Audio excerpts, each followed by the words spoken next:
Pod Network Entertainment. Right now, hindi pa naisip na, tatanda ako sa ganitong industriya, mga ganun. Parang I wanna stay in cars as much as possible. Siguro maybe not just media. Oo. Gusto mo rin malamang eventually in the future. Siguro shop, maybe. Oo, shop or gusto mo magtrabaho sa car brands? Ayoko mag-corporate. Mag-corporate. Kahit kotse. Okay. Pero ang galing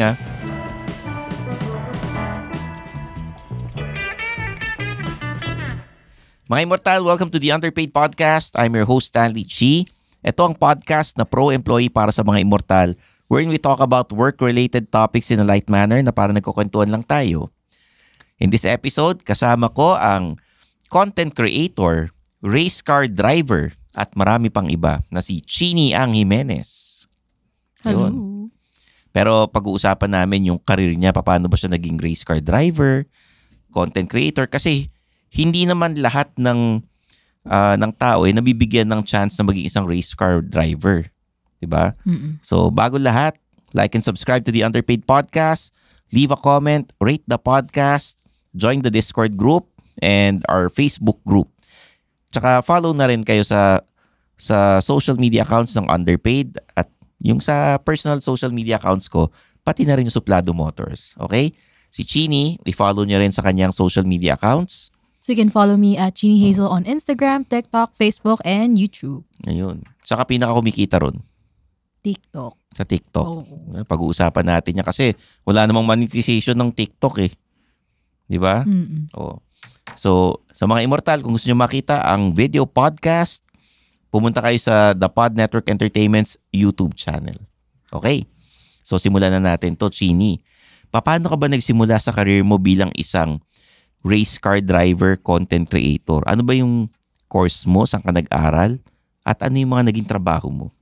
So, lahat to nag-start kasi hindi ko close yung brother ko. Yun muna. Okay. Sige, bigyan kita context. So, mahilig siya sa cars pero hindi kami close. So, by the time na nung nag-college ako, hindi yung first car ko, so I tried to understand it na hindi yung surface level na ipanda-drive ko lang siya na point A to point B. So, I really tried to understand it. Yung mga initial D, hanggang midnight, the racing stuff. Hanggang sa napa-car club ako sa college. Anong kotse mo ba? Yung unang kotse mo? Mini Cooper. So, yun yung car club mo, Mini Cooper? Oo. So, second hand na Mini Cooper. Magkano bili mo? Hindi ko na alam. Binili ng parents mo para sa iyo yan? Oo, so first car. Oo. So, nag-aaral ka nito sa Ateneo? Oo. Anong course mo? AB Interdisciplinary Studies. Ikaw pinakabata ron dun sa car club na yun? Hindi, ako lang babae. Oo. Pero, hindi ikaw yung pinakabata? Hindi naman. Tapos, ano yung, siyempre parang binibaby ka ng lahat kasi bata ka tapos babae. So parang pag may tanong ako, na-entertain ako. Pero syempre ayoko mukha akong stupid. So mag-google ako, mag-research ako, tatanungin ko kapatid ko, ano ibig sabihin ng ganyan-ganon? And ginawa mo to dahil hindi ka close sa kapatid mo? Oo, na mahilig sa kotse. Ito younger or older? Younger. Tapos ngayon, close na kayo? Oo. Ish. Slight. Oh. Anong first job mo pagka-graduate? So first job ko, so I helped out with the family business. So that's medyo food related. So nag-accounting ako, naghanap, or ako yung tagahanap ng location. Ilang bang location nung food business na yon? 5. O, asan yung mga branches nila? 3 Manila, 2 probinsya. Ikaw naghanap lahat nun? Hindi. Yung mga outside Manila. So, dahil sa family business ka dati, pinupuntahan mo bawat branch? Yung mostly yung outside Manila. Kasi Manila nasa Binondo lang naman eh. Saan yung outside Manila? Isang Bataan, isang Nueva Ecija. So, ikaw yung parang pupunta-punta ka ron, titingnan mo kung kumusta benta? Hindi naman sa ganun. Parang yung yung scouting the area for possible pwesto. Pag pwede pang franchise. Oo. So, nabore ka doon? Hindi talaga ako nag-enjoy. Hindi ka nag-enjoy? Ano yung hindi mo nagustuhan doon? Siguro, alam mo, nagta-travel ka, pero hindi ko na-enjoy yung pagmamaneho. Kasi iniisip mo yung, I have to be there. May kailangan gantong oras. Masyadong strict ba, ganun? Hindi naman. Parang gusto ko yung hawak ko yung oras ko. Ayaw mo ng corporate talaga. So never ka nag-try ng corporate maliban dyan. Anong pandemic? Slight. Anong trabaho mo dati? So, nung pandemic, kasi medyo nagpapanik na ako. Sabi ko, hala, hindi ako makalabas ng bahay, wala akong trabaho. Oo. So, parang yung funds ko mauubos na. Yung from the rocket scientist funds ko. Rocket scientist meaning itong content creation. Hindi pa. So, minsan yung pag may parang pa-event ng car, yung may kailangan ng marshal or whatever, or something I can provide na car service, ganon. Baga parang hatid sundo. Hindi sa hatid sundo, parang related sa automotive na aftermarket. Ano yung mga ginawa mong racket before na ganyan? Yung pinagkakakitaan mo kaya ka nakaipon? Minsan yung mag-organize ka ng mga track day sa Megatent, yung ganon. Yun talagang sakto lang for food and stuff. Yung mga media, kunyari, media press con pang car, wala pa doon. Wala ka pang ganon. Wala pa doon. So, tapos ngayon, So, ito yung time na talagang hindi ko pa alam anong gusto kong gawin. So hanggang ngayon, alam mo na kung anong gusto mong gawin. Maging content creator and race car driver. Hindi. Ano? Hindi ko alam kung anong trip ko. Pero nag-enjoy ako ngayon. Nag-enjoy ka ngayon. Hindi kasi bata ka pa naman. So magbabago pa rin yan. Pero later on, feeling ko babalik ka pa rin dun sa kotse. For sure. Diba? Ano yung mga top 3 na cars ngayon ang gustong-gusto mo? BMW. Talaga, yan. BMW na pa? Mitsubishi, Honda. Mitsubishi tsaka Honda. Ano yung may specific na sasakyan ng Mitsubishi? Triton. Sa Honda? Civic Type R pa rin. Yung sa BMW? BMW M340i X-Drive Touring. Sa mga Chinese cars, may gusto ka? Ayoko sumagot. Pwede ba yun i-delete? Alam mo, may mga na-interview naman ako dati na na car, yung mga host ng car channel. Sa kanila, okay yung Chinese cars. They're okay, pero ang hirap nila i-rank. Kasi the way they're made, diba? O sige, kunyari may pera ka. Pero Chinese cars lang ang pwede mong bilhin. Okay. Anong bibilin mo? BYD Han. Ayun, BYD. Okay. Bakit yun? Lalaban sa BM daw eh. We haven't tried. You haven't tried. Sa mga na-try mo na? Na Chinese cars? Yung mga hindi EV. Napaisip ako doon. Oo. Medyo nagpanik ako. You don't have any parang okay. Kahit tatlong brand ng Chinese cars. Okay, GAC. I like GAC. Bakit I like their petrol cars. Parang their build quality. Hindi, tsaka kasi naman luxury vehicle yan sa ibang bansa. Sa China. Parang for me, GAC was one of the first brands that really proved na hindi pipitsugin ng Chinese cars. Ano pa yung isang brand? I think BYD. BYD. Sorry, EV na naman. Oo. GAC, BYD. Mukhang Lincoln ko. Parang fancy eh. Pero I haven't tried. Kasama ka ba sa nagpunta ng China? Oo. Ibang brand. Okay. Sige. Kwento mo naman sa amin. Paano ka ba na-discover bilang race car driver? Kasi kaya ka naman naging content creator kasi race car driver ka, you get invited sa mga events, and then you get to meet other content creators. Diba? Kaya nagsimula rin eh. Kwentan mo kung paano ka na-discover. Okay, so nag-start yan sa car club. So, parang matagal na ako naghahanap ng project car. And then may nahanap ako, medyo mahirap. So, I got a Datsun 240Z na talagang shell lang. So, mura ko lang siya nakuha, pero it was really gonna be a ground-up build. Magkano mo nakuha? 200. Tapos, magkano nagastos mo? More than 200. Hindi, magkano nga total na? Doon ako nag-start na hindi magbilang. Doon ako naging irresponsible sa finances ko. So, unti-unti na ubos yung ipon mo. Oo, tapos kung may bebenta. Nabenta mo na ba yung coaching yan? O hindi, andito pa rin. Nandiyan pa rin? Oo, favorite car. Tapos ano sabi ng parents mo? Swerte ka dahil they're very supportive. Actually, no. Parang naging supportive lang sila kasi yun nga, may kabonding ko yung brother ko. Oo. Tapos, so after that, parang nilagyan ko ng powerful engine. So they were like, Chini, you can't drive that. Sakto si AAP, nagkaroon ng Motorsports Development Program. So I was 19 then and then doon ako nag-try. Sabi, Chini, if you want this car, you have to learn how to drive. Kasi kung hindi, sayang yung kotse. Mababangga mo yan. Pwede ka ba marunong mag-drive nun? Kulang eh. Kaya parang it takes skill kasi it's a 70s car and then you put a modern engine in it. Tapos, si AAP nakadiscover sa'yo. So, ayun. So, Motorsports Development Program and then parang after the whole classes, sabi, they picked me to be a grantee, and not naman grantee, but the finalist. And then, it was free racing for the next year. So, nung last year ko of college, I was able to go racing. Since nandun na ako, yun na rin yung thesis ko. Oo. Saka nagkarera nun? So, Clark, BRC, pati yung autocross slalom sa mga Robinson Smalls. Ayun. May cash prize ba yan pag nanalo kayo? Wala. Puro out ka lang ng pera dito. Tapos trophy lang, ganun? Oo. Yung plastic na trophy na ginto. Dapat specific, di ba? Tapos after that, paano naman so ilang taong ka naging race car driver, tapos paano ka naging content creator? And so sa racing, puro gastos lang siya unless somebody gives a free seat. Doon lang talaga ako nakadrive. Tapos nag-pandemic.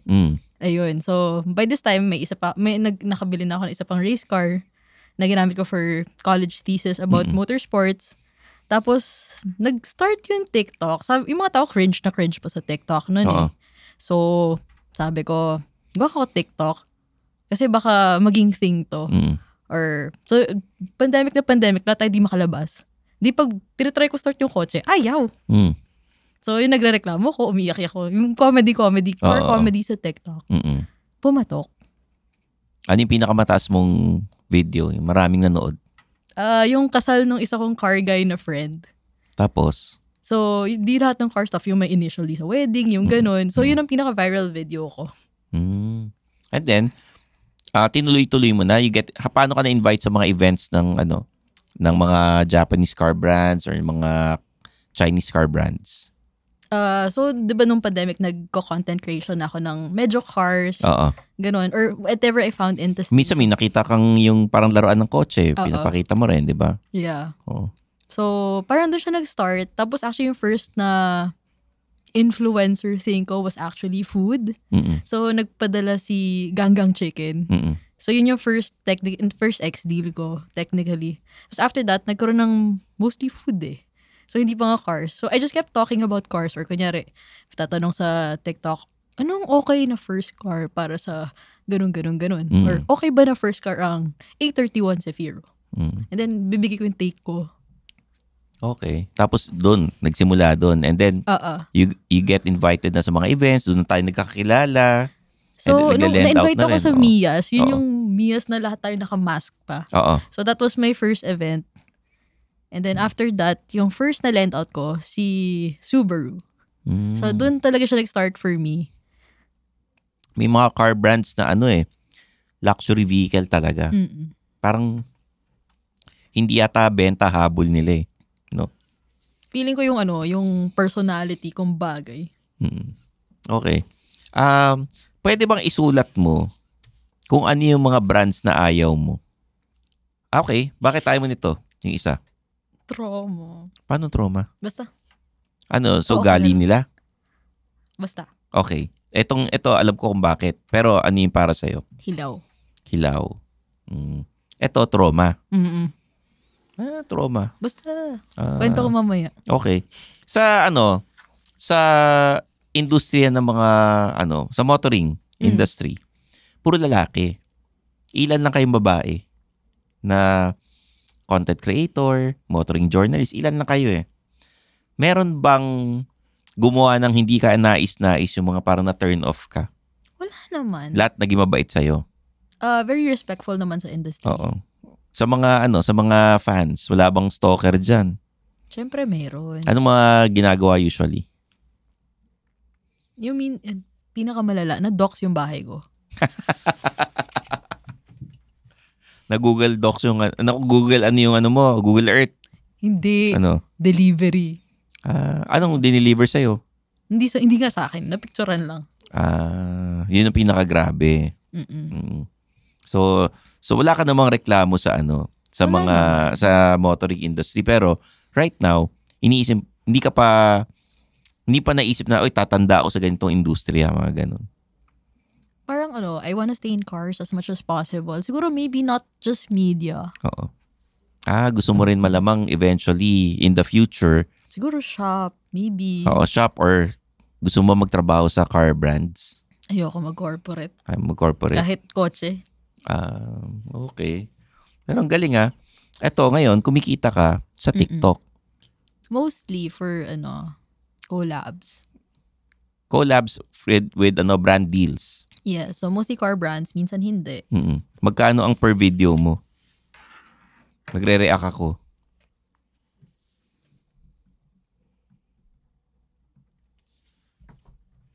Kaya pala. So ilang ganito nakukuha mo sa isang buwan? Minsan isa, minsan 3. Ang galing Sino yung pinakamalakas collab sa'yo ng ganyan?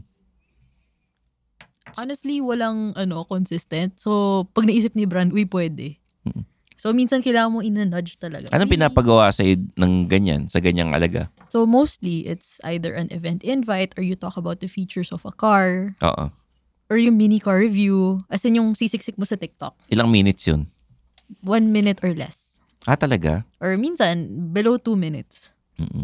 Pero merong mga meron bang car-related? Hindi kotse, meron din. Meron din. Ano yung mga, hindi mo kailangan sabihin yung brand? Sa aftermarket? Oo. Tires, wheels, oil, batteries. The consumables usually. Okay. Tapos ganyan yung binabayad sa'yo. Ganyan. Ito yung nasa rate card mo. Oo. Ano yung pinakamahal? Pinakamahal ngayon? Yung pinagawa sa'yo. Di ko sure. Parang review. Review, tapos Short review. sa TikTok. Cross-posted to Instagram and Facebook. Okay. Ano mo, ang uso ngayon pag content creator, hindi na YouTube. TikTok na talaga, tsaka Reels, no? Actually, YouTube ko, parang pang corporate portfolio ko lang. Kasi parang doon pa rin ako na-discover ng oldies. Ilang subscribers mo sa YouTube? 19K lang kasi di ko inayos eh. Pero okay na yun. Not bad. Diba? At least meron. Diba? Yun. So, you focus on TikTok, Facebook, Instagram. Facebook, yes. So, if someone would approach you na sabihin, Ate Chini, gusto ko rin maging content creator sa motoring industry, ano ba dapat kong gawin? Alam mo, ang hirap. Feeling ko nag-stars align lang din talaga ako. Tsaka right place, right time. Oo. Mahirap. Paano nga ba? Kasi pag sinabi mo mag-start sila sa project or sa aftermarket, hindi ibig sabihin mapapasok nila tong mga new cars yung corporate eh. Oo. Parang right place, right time, tsaka or you know how to present yourself no? So, etong right place, right time, halimbawa, napunta na dyan. Sa motoring industry, you get landouts, you get parang increase ng mga brands. Is it through networking din? Yes, definitely. So, dapat marami kang kakilala doon sa industriyang yun. Or you know how to make friends. I think that's the most important. Feeling ko ang pinaka-takeaway ko from racing is yung media training. Kasi kung mag-race ka, kung gusto mo sustainable, kailangan maghanap ng sponsors eh. So, in the same vein, parang ganun na rin siya sa yung networking sa automotive and other industries na medyo na-intersect ko. Halimbawa, may baguhan sa motoring industry. Ate Chini, paano makakuha ng landouts? Paano magkaroon ng brand deals? Ano ipapayo mo dun? Siguro keep making content hanggang sa mapansin ka ni brand. Or you present na, I do this. Would it be possible to get a landout? And don't expect to get paid agad. Kasi alam mo naman na yung landout, hindi naman binabayaran yun, diba? Oo. The car brands naman, they don't pay the content creators. Yes. Pinapahiram lang talaga kami. Ayun. Guys, so pag iba-iba yung kotse namin ni Stan, hindi ibig sabihin bayad yun Oo. Not always. Papahiram sa amin 5 araw. Pero full tank naman. Oo. Tsaka may pantol. Oo, ganun. So makakapagtrabaho kami. Pero yun, kailangan may parking ka. Yes. Ano yung mga no-nos pagka pinahiram ka ng kotse? For me, no yung papadrive mo sa ibang tao. So, ayun, mabablacklist ka doon. Oo. Ano pa ba? Taking it to the racetrack when wala naman sa waiver na sinign mo. Yun. Yun yung mga no-nos. Tsaka syempre dapat pag malinis pinahiram sa'yo, babalik mo malinis din. Tama. Diba? Tsaka Or kunyari, na-aksidente ka kasi accident ka, hindi mo sinasadya. Sasabihin mo agad, huwag yung itatago. Diba? Or yung, kunyari, sabihin natin, nagasgas. Kasi may friend ako, sabi niya, pag dineliver sa kanya yung kotse, pinipicturan muna. Ako din. Tapos sabi, yung gasgas na yan, nung binila nyo sa akin, meron na yan ha. Ganon. Para pag nasita siya, sabihin, pinakita ko sa inyo, ito yung mga tama nung sasakyan, nung dineliver nyo sa akin. And so yung mga checklist, may picture ako nun. Oo. So, isa yon sa mga ginagawa mo. And then, inuubos mo ba yung gas na full tank na binigay sa'yo? Hindi naman yung sasadyain kong ubusin. Oo. Pero meron naman silang card eh. Not all. Not all no? Merong nagpahiram sa amin. May card. Nagpagas kami. Fleet card?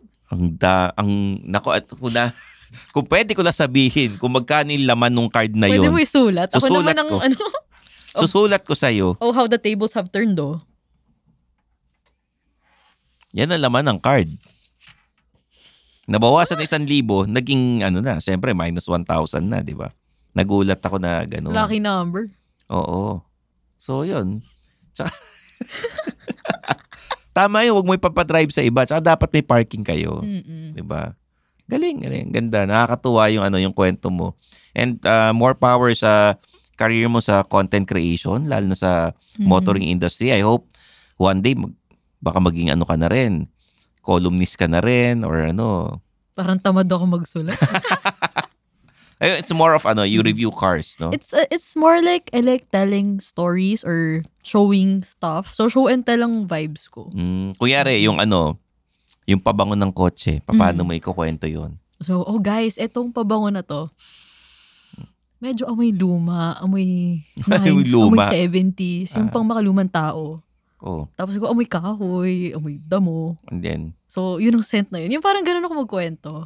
So, parang candid. Nagkukwento ka lang. Oo. Ano yung kadalasang sinasabi sa mga haters mo? Meron ba? Di mo deserve yung ginagawa mo. Bakit? Girl. Hindi naman sa may ganun. Or hindi ka naman marunong mag-drive or you only like cars because it's trendy. So I've gotten those comments on TikTok. Hindi naman ako mababad trip. Kasi totoo naman, swerte ako, not everybody gets the chance. Oo. So, diba? Well, there are a lot of female na motoring journalists na rin. Tsaka female na content creators na yung content nila is cars. Ang nakikita ko, baka hindi sila ganun ka-consistent. Kasi hindi ka naman pinapahiram palagi. Oo. So feeling ko ang kaya naging sustainable siya for me is yung araw-araw talaga, every lunchtime, pipilitin ko mag-post ng video.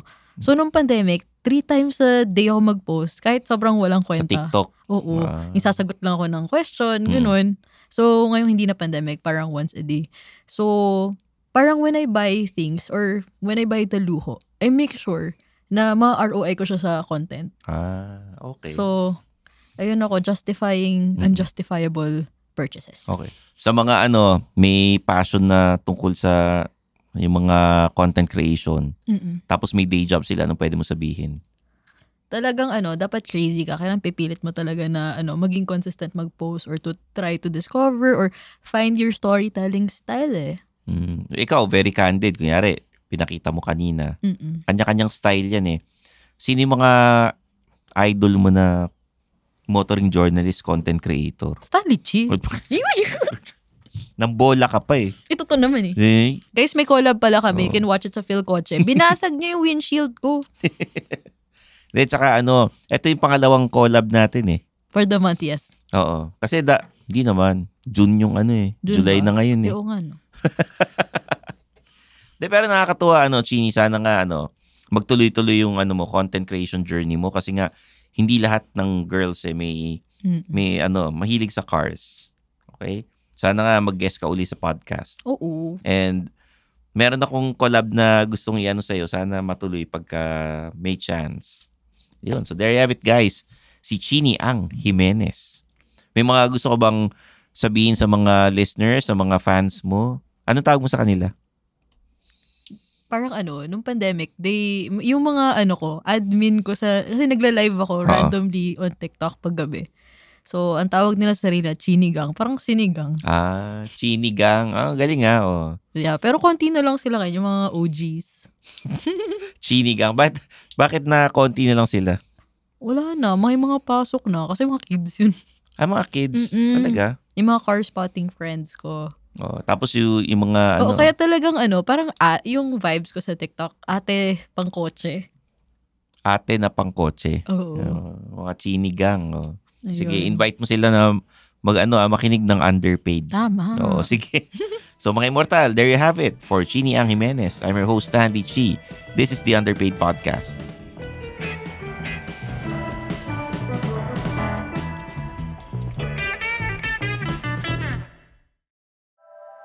The opinions of podcast creators, hosts, and guests are not necessarily reflective of the official stance of the Pod Network Entertainment, its hosts, or other network programs. The content created by the people behind the podcast is personal and not meant to harm any religion, ethnicity, group, organization, company, or individual.